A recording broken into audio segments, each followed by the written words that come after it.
Welcome to Women's Leadership Today. I'm your host, Nikolette. Today we're talking with Brenda Harrington, author of Access Denied, Addressing Workplace Disparities and Discrimination, a book that shares stories about the lived experiences of minorities in the workplace and provides tools for navigating challenging circumstances. Brenda is a certified executive coach and founder of Adaptive Leadership Strategies LLC. Sorry about that. A firm that works with leaders across the globe to help them develop the professional habits necessary for success in the 21st century. She is a graduate of the Georgetown University Leadership Coaching Program, and she holds a master's degree from Virginia Polytechnic Institute and State University, Pamplin College of Business, and a bachelor's degree from Adelphi University. Welcome, Brenda. Thank you so much, and I apologize for the mouthful that is my company name. Oh, not a problem at all. Not a problem. I've actually had longer on here, so it's not an issue. The Progressive Women's Leadership Book Club is reading your book this month, Brenda, and we all agree that it is a powerful read.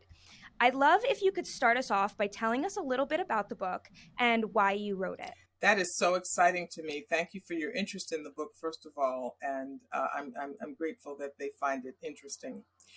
You know, I'd never had a desire to write. I never dreamed about writing a book or anything like that. But the events of the spring of 2020 hit me like a very loud and powerful call to action.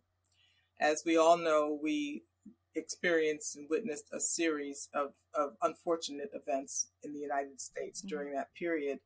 And it wasn't so much that I was surprised by what was happening. I was saddened by the fact that some of the circumstances that led up to the events were still so pervasive. But what was more troubling were the conversations that emerged, I should say, after those events. A lot of the questions, it unearthed some very powerful stories among members of minority groups, Black, members of the Black community, Hispanic, LGBTQ, across the board. So it wasn't just, racial minorities, but also questions from who I refer to as the dominant group, respectfully, just in surprise and utter shock, which was amazing to me. Yeah. So I don't have a platform. I'm not Oprah. I don't have a talk show, but I felt that I almost felt an obligation to start a conversation. And that's what led me to writing the book. And your passion definitely comes across in the writing, for sure. Thank you. Thank you. And I'd like to go ahead and just jump right into some talking points that came out of reading your book, which I found very interesting and very engaging. I read it in the course of 3 days. I am not a very quick reader, Brenda, so that can tell you a little bit about how much I really enjoyed reading this book. I'd like to jump into the first point about identity. This is a topic that you speak on in multiple chapters, so I know that it's something that's really important to you. It seems like in the book, everything about your identity can be used against you in the professional world. Is that correct? I would say yes, depending on who the evaluators are or, who holds the keys, if you will. Yes. I mean, even like language and your appearance, right? In one of the stories, in Joy's story, she wouldn't even show her face on her LinkedIn profile. Right. I can't even imagine, right? So identity is really everything to me. I speak about authenticity a lot in my coaching practice, right? Because what do we really have other than who we are? And when you have to set aside so much of who you are in order to conform or to make others feel comfortable or to be accepted or even to be considered as, equal, and I don't even know that we approach equal in this conversation, it's very challenging. It's very, very challenging. And what's worse is that you make all of those sacrifices. You straighten your hair, you wear the right clothes, you do all these things, you educate yourself. Not that you shouldn't do any of these things, but I'm just saying you really make some very difficult and sometimes challenging choices in the interest of being accepted. And you realize that, maybe you get to 80%, maybe you get to 85%, but you never fully cross the threshold. Yeah. How do you balance something like that? Because it's not like you can just, and I know this, that I do relate to this a little bit. You can't just walk into your work a lot of the time being 100% who you are, Right. right? And it's got to be even harder for minority women in the world. I mean, women especially. You've got those two different aspects. How do you balance, being who you are to get ahead professionally, but then also being who you actually are, being authentic? Yeah, to maintain your sanity before you even think about career. And that's where having a support system is so important. I talk about mentorship, but I also talk about seating kind of an advisory board, because you Hmm. need to have people that you can speak with and relate to openly and really just process some of the things you're experiencing. Everything in our lives is a matter of influence and at some level politics. We go to work in exchange and we provide services in exchange for compensation. So, that becomes part of the exchange. Sometimes it goes as far as to, participate in code switching, right? I hear people from the Caribbean, for example, say that they try to modify their accents so that people don't pick up on it and hold it against them. And that almost, that brings tears to my eyes when I think Yeah. about that sometimes. Whereas if we hear somebody with a British accent or an Irish accent, that's there's curiosity, that's not frowned upon. Yeah. Yeah. So you just have to really, you have to find, you have to surround yourself with people to hold you up. That's the best I can say. And do you find it difficult to find those people in your career? Let me rephrase that question. So, mentoring and support is a whole chapter in the book. It's really really important, like you said. How do you build that support system? Is it can you build that in your career, especially as women and of women of color? When you look at the table and there's no one like you there, how do you find mentorship? How do you find support in those situations when maybe you're not sure even who you can Yeah. trust? So there's two things there. I like that last part that touched on trust. But let's start with the first part. Mentors do not necessarily need to be internal to the organization where you work. Now, it's great to be able to connect with people of the same discipline who do similar work, who are in the same profession. And a lot of times you can do that through professional organizations. We have, many people have heard of the Divine Nine, right? This is a series of Black fraternal organizations and sororities. So there are a number of outlets, a number of resources that we can look to for mentors. They don't have to be people that we work with necessarily, number one. Mm. Now, when you talk about enlisting people that you can trust, I would argue that it is as important to engage people in conversations and, for to be part of this circle who you might not trust 100%, who you have differences of opinion and points of view with, because it's all data. You need to Yeah. have the data as much as possible, as much as you can amass to be able to make the best decisions. I'd like to ask you if you have any advice on um, maintaining. It sounds like this is a lot of work, right? Like doing all this politics, maintaining identity, like not losing yourself. How do you maintain your mental health on top of all of this extra work you have to put in? We need to get you a spot on CNN or a major network or something, because you ask such great questions. You really do. How do you maintain your mental health? It's hard. It's hard. Hmm. And that's again where the support system, family, friends are so important. In the book, I talk about something called allostatic load, just the continuous and compounding effect of doing this day after day, week Hmm. after week for years. Okay, over the arc of your career and your life, in many cases. So it takes a lot. It really does. And I think that we've got to be intentional about paying attention to our mental health, because that's something that can really get away from you. Yeah, absolutely. It's something again you have to build into Yes. the whole Yeah. situation. Yeah. That's really Yeah. tough. Um, let's talk a little bit about something that adds to this struggle, right? The discriminatory Mm. gaslighting. This is a term coined by Dr. Christie. The kicker. Dr. Pikicaro coined this term discriminatory gaslighting. Can you talk a little bit about what that is and how to identify it when it's happening? Yeah, yeah. Well, I think a lot of people are familiar with the term gaslighting, and that's the Hmm. intention of another person, really, to make you believe that things are other than what they appear to be or seem. Okay, and so when you add the element of discrimination, and I've also more recently seen it as racial gaslighting, same kind of a thing. It's when you're experiencing a circumstance and you address it or you raise it, and the other person or party will say, oh no, that's not what's happening. Oh no, you must have misunderstood, right? And so an Hmm. example might be,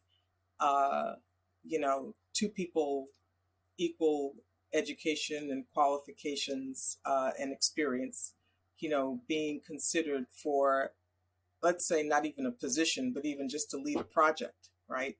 And the person of color is not selected.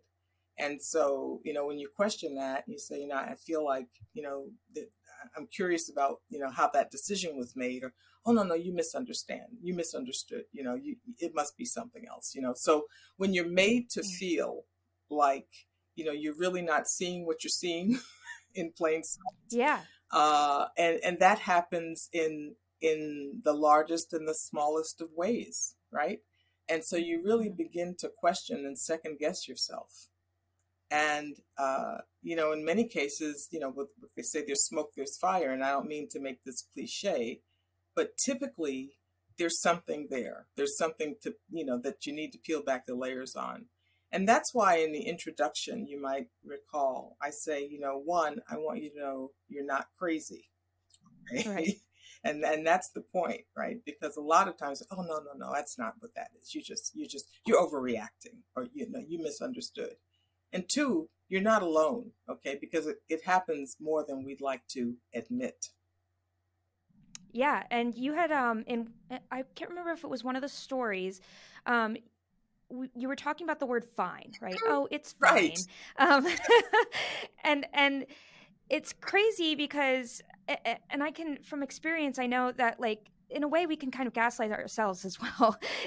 Isn't that the truth, right? But that's a result of being gaslit, right? Like that's not something this imposter syndrome that Dr. Pikicaro is talking about, how it's not actually imposter syndrome, right? It's just systematic gaslighting that builds this doubt in your own mind. Exactly, exactly. And so I'm going to try to sanitize this a bit, but there are some pretty egregious stories that led up to that passage that I wrote around this person that kept saying, "Oh, it's fine, it's fine, it's fine," and it got to the point when I heard the third or fourth account of what was happening, I just couldn't. I said, "No, none of this is fine, right?" Yeah. But just imagine being with a group of your colleagues to deliver a presentation. You're all using the same slide deck, and it's your turn to go through your 10 slides, let's say, and you get up to deliver your slides or present your slides just as your colleagues before you have and your colleagues after you will. And your boss, now we've got a power dynamic, right? Your boss Mhm. takes the remote from you and pushes through the slides and just goes to the last slide and say, okay, thank you very much, we appreciate, and moves you along. That's the kind of thing that that was experienced in this particular instance, right? And Yeah. to which the person said, and that's fine. And I said, no, that's not fine. There's nothing about Right. that that's fine. Yeah. Right. Yeah. Yeah. That's really crazy. It's like sorry, I'm forming my thought a little bit on Yeah. this. I'm sorry. Yeah. No, it's totally okay. I want, that's what I really love about this conversation is that it makes me think in a way that I wasn't thinking before, Mm-hmm. right? And when we had discussed previously to plan this interview, I had told you, my worldview is very small, and I realized that I'm not the primary audience. And then you had said, sorry to put words in your mouth, but you had said that people don't even often admit that. Right. And I would argue that your worldview is a lot larger than many because you are curious, right? And you're interested in learning and unpacking. You'd be shocked at the number of people that look at this and say, oh, I had no idea. Oh, that's too bad. And they switch off and they keep going, right? So there is no curiosity. And they just accept it as a one-off. But it's still quite pervasive. Yeah, and it's a lot of, or maybe not a lot, but I imagine there's some that is just some bias there that's just unconscious in some cases, for sure, right? For sure. Listen, I have bias. We all have bias, and I think I grew up in the New York area, right? And my earliest exposure to people who had Southern accents was, Gomer Pyle. You might not even know who I'm talking about. The Beverly Hillbillies and television characters basically that weren't portrayed as being very bright. And so my association with people who had Southern accents was that they weren't smart. Okay. And so you just imagine the kind of bias that builds in, right? For a young person, things like that. We're all products of that kind of early thinking until we know better, until we learn more. Right. The challenge is that so much of our story, as Black Americans in particular, is suppressed. And we're experiencing a lot of that right now. And we won't go down that rabbit hole. But so much of it has been suppressed and is not told that we really don't know. We really don't connect those dots. Yeah, I'd like to talk about advocacy. That's another big topic in your book. With all of these challenges, right, with all these struggles, with the mental load, how do you advocate for yourself and others when, if you feel like, how do you have the courage to speak up if you feel like that might be just one more thing that's used against you? Yeah. It's a tough one because it might be used against you. And we are often, find ourselves at a crossroads. We're often faced with difficult decisions. The question I ask myself often is, what's the worst that could happen? And my circumstances are very different. I want to say to everybody listening, okay, so I'm not asking anybody to put themselves, take unnecessary risks. But what I am challenging everyone to do and encouraging everyone to do is to really think about opportunities that they do have to address things, to become more aware. Some circumstances rise to, the necessity of having family conversations about how to move forward, and whether or not to take risks.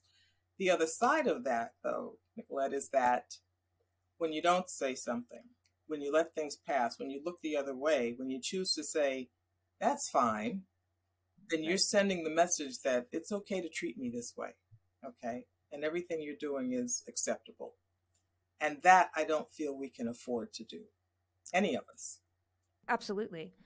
Especially, in this day and age, we really can't take a back seat anymore, right? Right. So in the book, you say, the quote is, we cannot change the hearts and minds of those who have biases that do not favor us, which is a little bit what we're talking about here, right? People who aren't willing to open their eyes, who aren't willing to educate themselves, who aren't curious and won't ask questions. A lot of those people hold very high seats in the corporate world. And if that's the case, right, if we can't waste the energy on trying to change their hearts and minds, then what, in your opinion, do you think needs to happen to create a work environment that is more inclusive and equitable across the board? I don't think it's ever a waste of energy to give it a try. And when I say that we cannot change hearts and minds, I don't mean to say that hearts and minds cannot be changed. Okay, but that's a very personal choice and it's a personal commitment. Right. I think that where there are biases that are influencing the work environment, individuals in the work environment, all an organization can do is hold people accountable. And Mhm. sometimes people look at that purely through the lens of risk management, okay, in terms of making themselves vulnerable to legal action and things like that. But there are others who, through this learning process, through awareness that's created as a result of 2020 and perhaps, books like mine and things like that, who really do want to make a change. And it's difficult because everybody's not in lockstep on that. Everybody's not in agreement on it. But the answer is accountability and just really setting an expectation for a particular standard and a particular type of behavior, and to just administer a degree of equity when making decisions and interacting and engaging with employees. Do you have any advice for someone who might want to bring up this topic with their employer, with their boss, with their manager, to advocate for themselves and others in the workplace? Do you have any tips on how to navigate that delicately? Yes. I think that it begins with curiosity and asking questions. I talk in the book about knowing who holds the power, number one, who the power players are, and what and the decision makers, but also understanding their values. Mm-hmm. And you really have to. It's kind of like stepping off of a curb after the rain. You see water, but you need to know, is it a deep puddle or is it just a little? So you want to kind of Yeah. stick your toe in. But I think you first have to understand your audience. Mm-hmm. To know how best to proceed with a conversation. I always believe, and this is part of my coach education and training. I always believe that it's good to begin with questions. So what are your thoughts about this? How do you think Nikolette is doing on this project? And what do you think about her work? And so you really want to just have a discussion and learn more about where the person is coming from, and then what kind of conversation that you can have. In some cases, you may find that having a conversation approaching the subject would really be at risk. Then perhaps you have other decisions to make you know Mm-hmm. but starting with really understanding the audience and preparing for the discussion. I'd like to ask you a couple of curveball questions, if you don't Of course. mind. What is your opinion on, for example, bias training in the workplace? The words bias and training don't really go together in my mind. I think that there is learning and awareness that can take place. uh, Mm-hmm. all organizations, many organizations, I shouldn't be so absolute, but many organizations have jumped on the bandwagon. All of a sudden we see all of these DE&I statements popping up on websites, and people are getting certifications and all these things. I don't even know the merit of some of these things, but nevertheless, um, I don't know that you can expect much value out of training on bias beyond the fact Mm-hmm. that it creates awareness. What it comes back to for me is, setting expectations and holding people accountable. I think Mm-hmm. that when you talk about things that are packaged as bias or DE&I training, it does help to create awareness. Like I said, I had no idea, right? Oh, I didn't Yeah. realize that, or I never saw that way. What's important is what happens next, and that's what's Right. missing, Right. right? So if we all sit around a table for 2 hours and we have this conversation, now you're aware. What are you going to do? What are you going to do with it? And that's where I think things are really falling short. So there almost has to be like a planning session. Absolutely. Yeah, there's got to be intention. There's got to be intention. And it needs to show up everywhere. The accountability. How do you hold people accountable? It needs to show up in formal and informal reviews, in my opinion. Mm-hmm. I don't think that senior leaders can be hands off when it comes to how people, the work experience of people on teams that are led by people who report to them, all of those things. So if you see that there's one member of a team that's different from everybody else, you need to kind of pay attention to that and see how things are Mm-hmm. going. Or if you continuously hear that this person is not being mentioned as part of a project or work or things like that, you need to be inquisitive and figure out why. And that may or may not lead to more biases, but those are the kinds of things you've got to be willing to engage in. Yeah. One more curveball for you. Now the work environment has, and I like to bring this up in a couple of my interviews just because it's so prevalent right now. The work environment has switched a lot to a more remote and hybrid situation. And the issue there is that now visibility is even lower Right. for women, right? And which means even lower for women of color as well, even lower than that, right? So how do you maintain your visibility in this new environment when it's already starting at such a handicap, right? Yeah. Being more intentional. I have so many clients that struggle with the whole remote work environment, because they're reticent to schedule 15-minute conversations for things that used to be solvable, at the coffee station and things like that. But we've got to be more intentional, and we've got to really initiate reaching out more, really staying engaged. I talk in the book about all of the things that take place, all of the relationships that are cultivated really outside of the office, those social activities and things like that. And so we've got to bring that into the conversations. Oh, have you seen so and so lately? Oh, yeah, she and I went to coffee, because people are doing these things. They're meeting off-site, not in the office, but maybe off-site once a week to work and things like that. You need to know about those things. And so, like you said earlier, it sounds like a lot of work, and it is, right? Yeah. I refer to this somewhat in jest in the book as kind of the side hustle. Your main job is your day job, but then the side hustle is keeping all these other things in play. Never been more important than it is now. Yeah, you kind of everyone kind of has to be an actor and a politician and also whatever their job is, right? Absolutely. Absolutely. Yeah. Yeah. Now, before we wrap up today, I'd like to talk about what you mentioned in a note from the author, right? About the publishing company that wouldn't consider the book because of the cover art. Can you talk a little bit about the meaning behind that artwork? Yeah.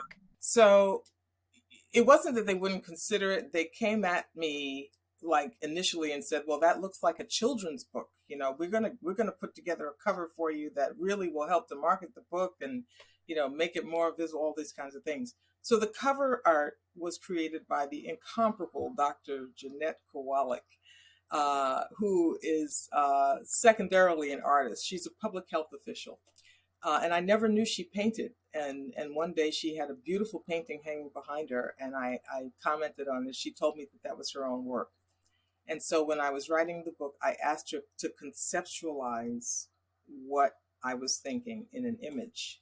And when she presented that to me, she presented a few concepts actually, but when she presented that to me, it brought tears to my eyes, because what that represents to me is just a world of opportunities, those bubbles, those dots in all different colors, such a myriad of opportunities that are just beyond our reach.